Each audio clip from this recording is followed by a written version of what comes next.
Jesus took Mary Magdalene and he went up a mountain. And then Jesus basically brings forth a woman. He brings her out of his rib. And then he proceeds to have intercourse with this woman. He basically captures in his hand his own emission, and he proceeds to eat it. At which Mary Magdalene, when she sees this, she falls down and faints.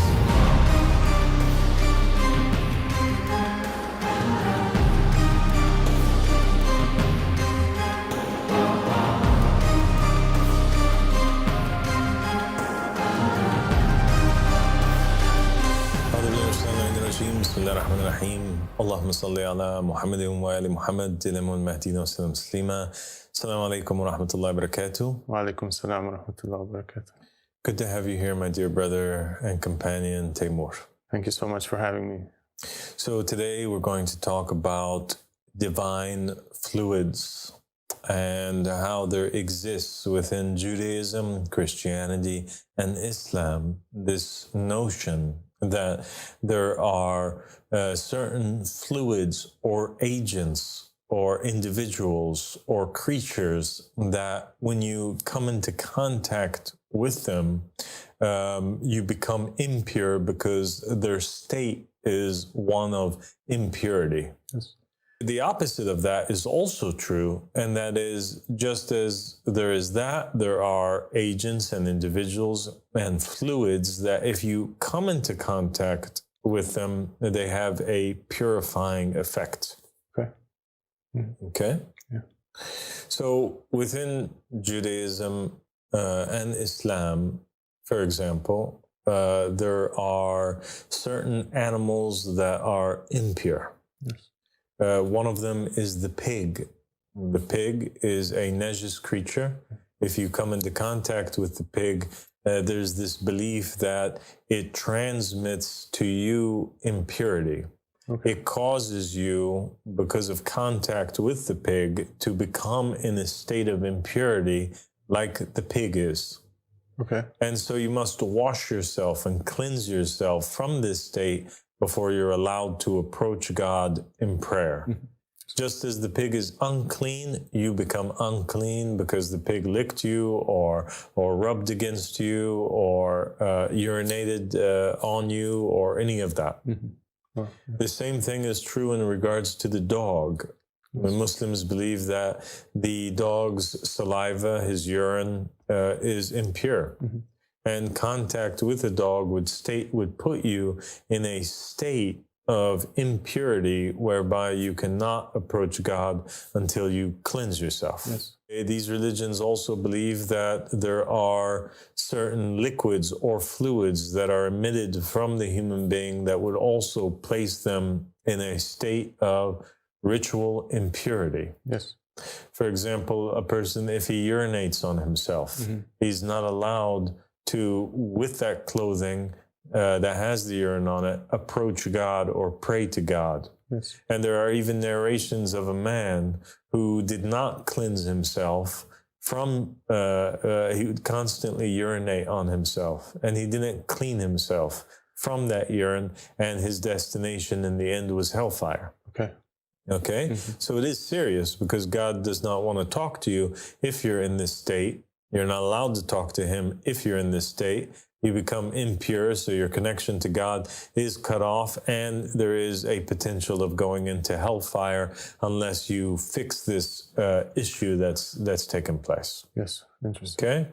The defecation of a human being also, the same thing applies as it does to urine. And then we have the menstruation of women. When women have their cycle, their period once a month, in Judaism, they used to build an outhouse. It was like a little cabin that would be on the outside of the home. And the woman, while she was on her cycle, her monthly cycle, she would have to leave the home with her husband and her children, and she would have to go and stay in the outhouse outside because it was believed that anything that she came into contact with was potentially going to become impure because of this bleeding that would happen. So the menstrual blood of the woman in Judaism is impure. And the same thing goes for Islam, although they don't banish the woman to the outside of the home, but the woman is not allowed to pray during her menstrual cycle. She's not allowed to read the Quran during her menstrual cycle or recite it. Interesting. Okay? Yep. There are also rulings in these religions that talk about the impurity of water that you drink from or touch can place you in a state of impurity. If that water, for example, was water that was in a well and there was an animal that fell in the well and the animal dies and its carcass is floating in the water or at the bottom of the well, that water now is impure and you become in a state of impurity if you know that the animal's in there and you still use that water to wash yourself or to drink from. Okay. Okay? Yeah. So death is also, and dead carcasses can place a person as well in a state of impurity. And also in Islam, when one is dealing with a dead body of any human being, after they wash them and deal with them, they also must wash themselves before they re-enter into a state of communication or prayer with Allah subhanahu wa ta'ala. Interesting, yeah. In Islam and really in Christianity and Judaism as well, they consider the demons, evil spirits, to be impure. And them being inside of a person, they can only possess people who are unclean. All right, or impure, and if they are in a being possessing them, it's impurity possessing somebody who's impure, and they must be cast out. Yes. Okay.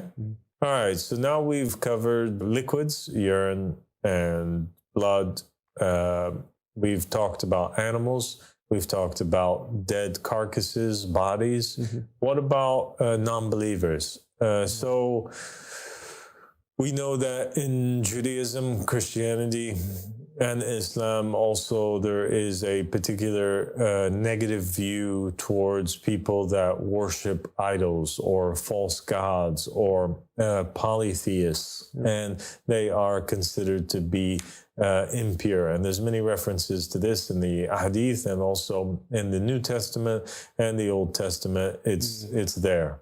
And so somebody who would worship multiple gods, this also causes them automatically to be in a state of impurity and they're najis. And if they were to come into contact with, and you can read about this in the jurisprudence of Islam and also in the jurisprudence of Judaism and the writings of the rabbis, you will find in there that if a person, a believer, comes into contact with a non-believer who is a polytheist, that if they were to shake their hands, for example, they would have to wash afterwards because it would place them in a state of impurity. It's like coming into contact with a pig or coming into contact with a dog or something that was impure. And you have members of certain jurisprudence in Islam, the fuqaha of certain schools of thought, and also the certain rabbis in Judaism that have written that the Christians are impure, and they are also within the category of being polytheists or idol worshippers because they don't worship just one God, but they worship three, Trinity. And so they consider that Jesus was an idol, and therefore they are placed into this category. And for that reason, you'll find that Muslims and Jews are hesitant at times to eat from the same plates or drink from the same cups without washing them really good if they had a Christian guest over. And some schools of thought believe that if you shook hands even with one of them, that you would have to wash yourself afterwards. Wow. And also there's extremists that believe the same thing about Muslims, about Jews, and vice versa. It goes, in all ways. But the general idea that the three of them share is that the non-believer who is worshiping more than one God, who's not a monotheist, and of course Christians view themselves as monotheists, is impure. Understood. Yeah. Understood? It reminds me of the story where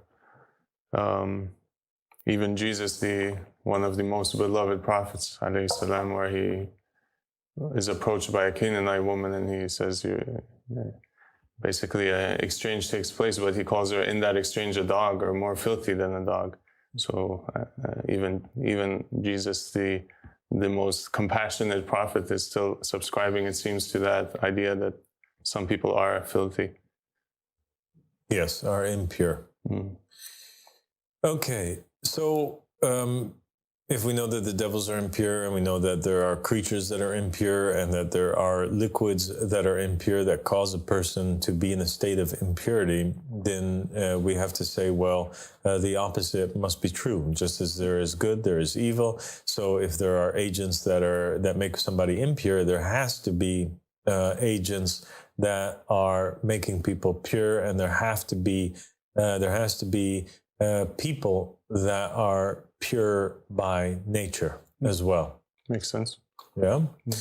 And we find this very much so within these religions, this idea. And if we start off in Islam, we have a plethora of narrations which deal with this particular topic. Just as there is the urine and saliva of the dog that is impure, in Islam, they believe that the urine of a camel is pure. Yes, this is well known. And there are traditions in both schools of thought, in Sunni Islam and in Shia Islam, whereby the Prophet Muhammad or the Ahlul Bayt are telling their companions that they can, if they're sick, if they must, they can use camel urine as a medicine because it does have medicinal properties. Yes, I've heard about this. I think it's well known. Even non-Muslims, they know this about Muslims. I think they. Yeah, so certainly, like most Muslims on the planet, like they are probably even unaware of that. They don't do that. They never have practice to that. But there still are people in Arab countries till this very day, in Arabia and in the UAE and Kuwait and some of these Gulf countries that very much do still practice this, especially the Bedouins. Yes. Yeah. They also have narrations, and they are many, which describe how the companions viewed the Prophet Muhammad and the companions viewed the Prophet Muhammad as being pure by nature. Definitely. And they believed that coming into contact with anything from the Prophet was something which would purify them spiritually and physically. We have hadiths that the Prophet Muhammad urinated in a container, and he put that container underneath his bed. And the next day he went to look for where the container was in order that he may dispose of it. And he couldn't find it there. And so he asked a woman from the believers who used to frequent his house, "Did you see what happened to this?" And she told him that she drank it. And the Prophet ﷺ then stated that hellfire, would never touch this woman. Wow. So the idea is that just because she drank the urine of the Prophet, this substance that was once in the body of the Prophet Muhammad, because he's pure by nature, so therefore any water that goes through him becomes not only pure, but becomes a purifying agent. It becomes tahir and mutahhir. Yeah. And so when it came out, she drinks it, so now she can never go to hellfire, no matter what it is that she does. And there is also another narration that mentions another woman who did the same thing, and the same thing was told to her. Yes. So that's in regards to the urine of the Prophet. Mm-hmm. I've heard the story. Yes, and it's a pretty well-known one. Yeah. So the urine of the Prophet is purifying, and it's pure. We also have narrations that it didn't just stop there, that the Prophet Muhammad sallallahu alaihi wasallam, when he would make wudu, the hadith state that the companions would almost fight one another. Yes. They would push one another and compete with one another to just get the remnants of the wudu, because the Prophet basically, they would use like some sort of container to pour out the water, and he would make wudu, and there would be a container underneath to grab the water after it was done. Mm-hmm. And the companions would fight over that in order to drink it or to wash themselves with that same water, because they believed that that water had a curing effect and a purifying effect. Mm-hmm. It doesn't just stop there, though. Mm-hmm. We have other narrations of the Prophet Muhammad sallallahu alaihi wasallam, and we're talking about sahih narrations that talk about when the Prophet Muhammad sallallahu alaihi wasallam used to spit, that his spit would actually perform miracles. Okay. So there would be, for example, somebody whose leg got cut in the war. Mm. The narration stated that when he spit on the leg grew back. Wow. And that there were people that were wounded and he spit and they were cured from that. Mm-hmm. Or there were people that were ill or had something wrong with their eyes, and the Prophet would spit and they would be cured from that. Yes. And there is even narrations where the Prophet Muhammad sallallahu alaihi wasallam, with particular members of his household, he would spit in their mouths, like Imam Ali alayhi salam. Yes. Would you like to share that narration? Yeah, so I just learned it from one of your previous lectures, and basically when Prophet Muhammad was making dua, peace be upon him and his family, that somebody very special come from his lineage. The hadith says he spit into the mouth of Ali ibn Abi Talib while making that dua. So there seems to be some transfer, or Allah knows best, something that obviously a certain part of him that was going into Ali ibn Abi Talib by that act. Yeah, so there you go. And you also have narrations that state when the Prophet sallallahu alaihi wasallam used to spit up mucus, that the companions would go and they would fight one another in order to scoop up the mucus from the ground, and that they would rub their bodies by it. Wow. And it also, there were narrations that stated that the hair of the Prophet Muhammad sallallahu alaihi wasallam, the companions used to also collect his hair and gather it and keep it for blessings. Mm-hmm. And so now you have the aftermath of water that he touches or washes himself with. This became a purifying agent and was known to be a purifying agent by the companions. And so the Prophet Muhammad sallallahu alaihi wasallam, in many hadiths, he even confirms that this person is saved from hellfire, or this person is blessed, or the companions saw the effects of it or the miracles, and he also must have taught them that this was the case. So you have mucus, you have saliva, you have the urine of the Prophet. What other liquids are out there?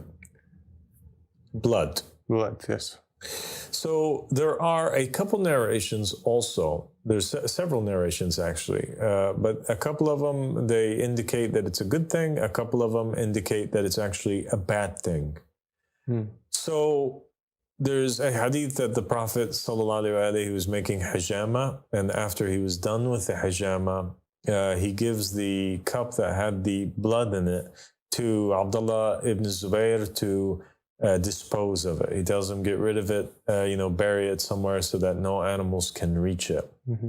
And so Abdullah goes forward, and then when he comes back, he doesn't have it anymore. The Prophet asks him, what happened? He said, I buried it in the last place that anybody would look for it.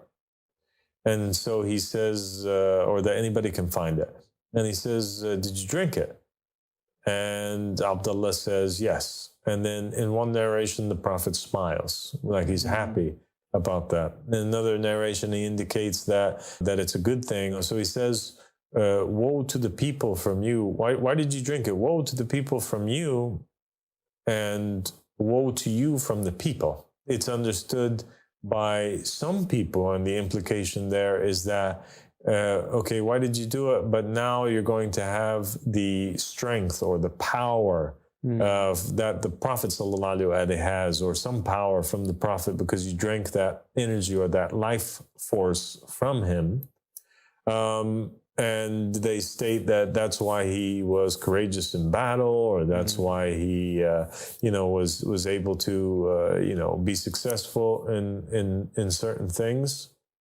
But there's but also he would face, woe to him from the people, because he would face also difficulties, just like the Prophet Muhammad ﷺ faced from the hatred of the people. Now he gained some of this hatred from the people, because he has the blood of the Prophet in him, and Nasibis are just naturally averse to the Prophet and his household. But the other groups of hadiths implicate or indicate that this was a negative act, that the Prophet was basically saying, why did you do that? Now, woe to the people from you, and woe to you from the people means that you're going to be really bad now. And you're going to, this blood is going to cause you to oppose us, our family, the Ahlul Bayt alayhim salam. Like a dog that tastes blood for the first time, and then he becomes addicted to that blood. So you have that view, and you have that view. And there's another hadith in a Gnostic Muslim gospel in which it is talking about Muawiyah ibn Abi Sufyan, and how Muawiyah was one day shaving the head of the Prophet, and he cuts him by accident, and so he licks the blood off of his head. And when he does so, that the Prophet was very disturbed by it and told him, you shouldn't have done that. And basically it was this licking of the blood that caused the family of Muawiyah and Yazid to be bloodthirsty against the Prophet and his household forever. Wow. Okay? So those are the views concerning the Prophet ﷺ, and now we have the sperm of the Prophet. And that's also a liquid, fluid, and in Islam, the Prophet's sperm is not considered to be an impure agent, because there's nothing about him that is impure. And even there are narrations that state that he would go pray to Allah subhanahu wa ta'ala, even though he had the aftermath of sperm maybe on his clothing, and this is something that was narrated by his wives. So the idea is that it is not impure for the Prophet, while other people's sperm would have been impure. Okay. The idea of this purity passing along is very much alive in Shia Islam. Because now the Prophet's pure, his sperm is pure, his seed would be pure. And therefore Fatima's pure, and therefore her children, Al-Hassan and Hussein, are pure, and the same thing applies for them. And then the lineage of Imam al-Hussein alayhi salam is also pure, because God had purified them from all impurities. And so the sperm of the Prophet also would have been something that would have been prized amongst the companions and the people, and a great honor to have. And that's why the companions, they wished and wanted that the Prophet take their daughter as a wife, and that's why, or their relative as a wife, or a daughter from their clan or from their tribe as a wife. Yes. So when we come to Christianity, we find that there is this parallel that's taking place between what we find in the narrations of the companions regarding the healing properties of the saliva of the messenger. The saliva of the Prophet Muhammad is used to heal people from illnesses. The saliva of Jesus in Christianity, in the Gospels, it's very well known, is used to heal people and restore body parts. And whether it's Jesus spitting on the ground, mixing his saliva with clay or with mud, and then healing the person, restoring their eyesight, or bringing back a body part. There's also Jesus spitting directly, and this contact that the individual will have with the saliva, which comes from Jesus, becomes a purifying agent. And the same idea is there, is that Jesus is pure light, and this is present in the story of the transfiguration, and therefore everything that comes from Jesus is pure, because he never sinned. And somebody who never sins, according to Christians, like, how can there be anything that is impure from them? Everything from them would have been purifying and would have been pure. And another interesting story that has to do with Jesus, when he amasses large amounts of followers and he's preaching to them in Capernaum. And it's the point really where after this speech, it says that many of his disciples were grumbling about his teachings and saying that this is a difficult and a hard teaching, and they basically abandoned him. Many who walked with Jesus walked with him no more after this speech. And he basically is talking to them, and he tells them that he has the real manna that came down from heaven, and that his body, his flesh, and his blood is the real food, and that they should consume it.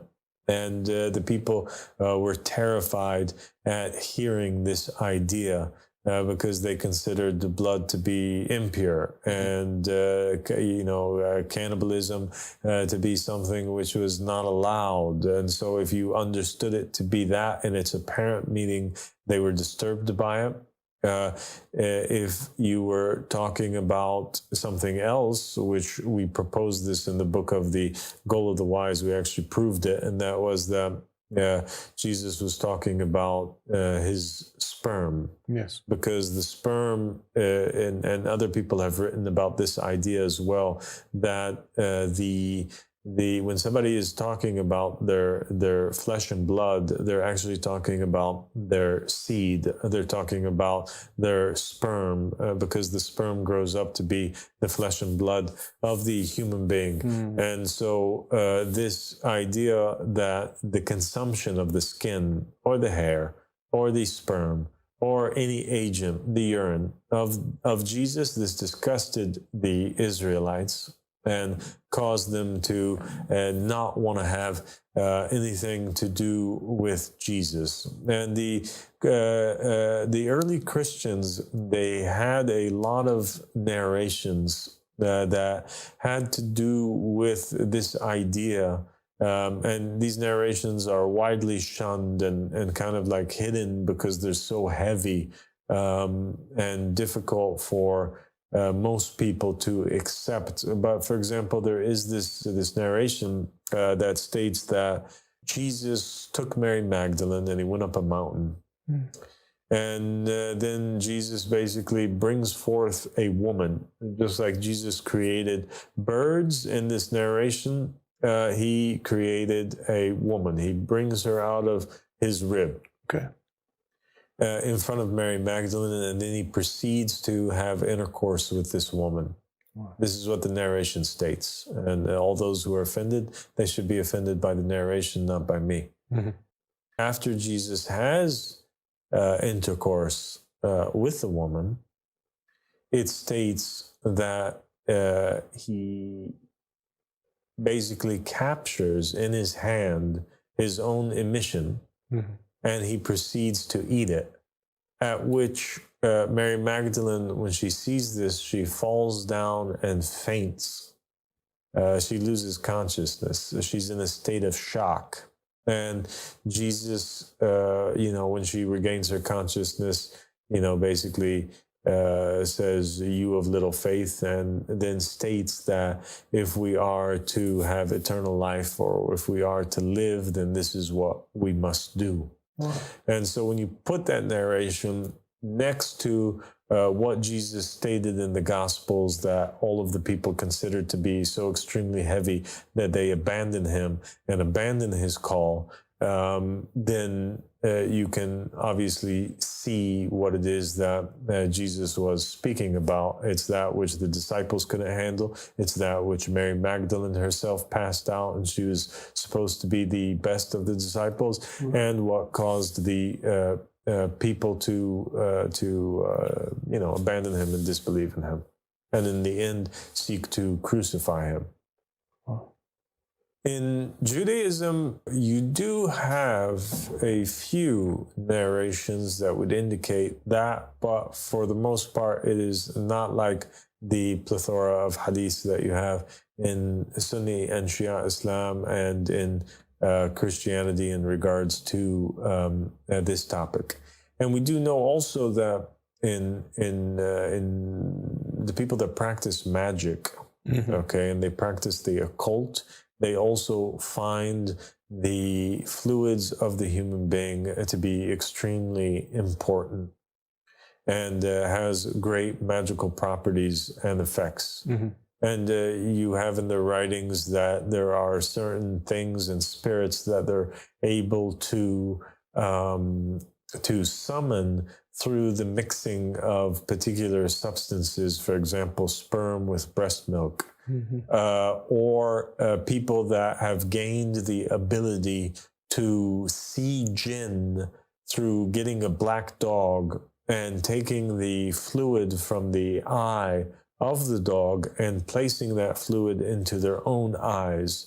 And then all of a sudden they were able to see the jinns that were around them. Wow. And so, and then there's also other magical recipes that are out there that have to do with the love spells or the control of other individuals through the placement of the sperm of an individual in the food, mm-hmm. Of an unknowing victim. And when the person eats the food that has the sperm of that person who didn't, who placed it in there, they become attracted to that person and they follow that person without knowing exactly why it is that they are following that individual. Mm-hmm. And so what we come to the conclusion is that there are agents in these religions that cause a person to become impure. There are agents that purify. Mm-hmm. The prophets and the messengers, by nature, they are pure, and anything of them, any part of their body, is something which could not only cure and be the cause for miraculous healings, but also at the same time can guarantee eternal salvation. And this is what the companions in Islam believed. And this is also what Jesus is explicitly stating in some of the Gnostic narrations And there were entire early Christian communities, such as the Berberites, that you can look up online and read about their history, that they believed in this, and they would gather together and they would engage in rituals whereby instead of eating the cracker that they pass out in the Catholic Church and the grape juice that they consider so in Catholicism, one of the rituals that they have is that they pass out this cracker and some grape juice. Yes. And they believe that at the moment when the priest, you cannot be a Catholic unless you believe this. At the moment that they state, this is my flesh, this is my blood, that the cracker and the grape juice instantly transforms into the literal blood and body of Christ. Mm-hmm. And so they believe, Catholics believe, Christians believe, the Catholic Christians believe that if you are consuming this, that you are literally consuming the body of Jesus Christ, because that cracker and that juice turned into the blood and the body of Christ. So it's not symbolic. No, it's literal. They believe that it literally transforms into that. And because of their consumption of the flesh and the blood of Jesus, they now have achieved and received for themselves eternal salvation. Wow. So the idea is there. Yeah. It's a fundamental idea. It's one of the main ideas that the eating of the prophet or the messenger per se, or the Messiah, causes the salvation of the individual. Yeah. The effects that the substances have with the person also causes them to elevate either spiritually or degenerate. And this elevation or degeneration will affect the mood of the individual and will affect the mental state of the individual. Whether or not they're depressed, they're happy, they're sad, they're closer to God, they're further from God. This all happens because you're in contact with these fluids. So the further away you are from God, and your inability to enter into this ritualistic prayer because you've come into contact with something which is impure, is an idea that is there. And so we have to keep away our own body parts from things that would basically affect it. The idea is that the people that practice magic, if they can get a hold of your nails, or they can get a hold of your hair, or they can get a hold of your blood, or they can get a hold of something, even your semen from your boxers or something like this, if they can get a hold of anything from you, then they can affect you just by having these items that were once with you. So there is still this connection that's taking place between. So it's as if your body particles are still connected and vibrating with those things that came from your body. One of the most powerful magical spells that they do is that they take nails or hair or these things from a person, and they'll mix it with feces of a dog, or they'll put it in somewhere where they'll urinate on it, or they'll mix it with something really impure to cause depression in the individual. And that's why the Prophet Muhammad sallallahu alaihi wasallam, he said that he told Abdullah ibn Zubair to take the blood and to place it, deep down in the ground, to bury it. And that is the proper way in Islam that the Ahlul Bayt alayhim salam had advised us to get rid of the nail clippings and the hair after a haircut. Mm-hmm. These things should never be disposed of in the toilet, for example, or in the trash, where it will end up being in contact with a lot of impure things, because it will affect your mood and affect you. So we were advised to always get rid of them by burying them in the ground, and to dispose, for example, even of semen. Some people, when they might cause their semen to come out and then dispose their semen in a toilet. This is one of the worst things that an individual could do, because it will cause their spiritual status to go down, because that eventually will come into contact with feces and other things. So you must dispose of these things into the ground according to the text and the narrations from the prophets and the messengers and the Ahlul Bayt alayhim salam. Well, we'll stop there, and inshallah we'll meet again for another episode. Thank you, Eba Sadık'a. This is such a beautiful teaching, and I can't wait. I'm looking forward to the next episode, inshallah. Thank you.